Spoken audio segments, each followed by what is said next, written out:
بارك الله فيكم يا فضيلة الشيخ. رسالة من فوزي عبد الحميد حسن مصري الجنسية ومقيم بعمان الأردن.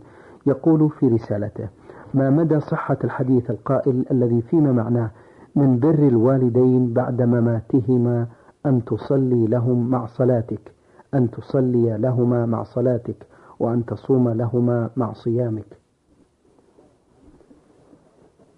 هذا الحديث نعم. ضعيف، لا يصح عن النبي صلى الله عليه وسلم،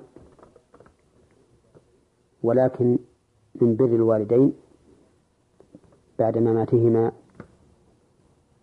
أن تستغفر لهما وتدعو الله لهما وتكرم صديقهما وتصل الرحم التي هم الصلة بينك وبينها.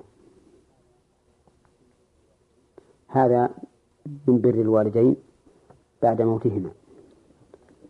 وأما أن تصلي لهما مع صلاتك الصلاة الشرعية المعروفة أو أن تصوم لهما فهذا لا أصل له.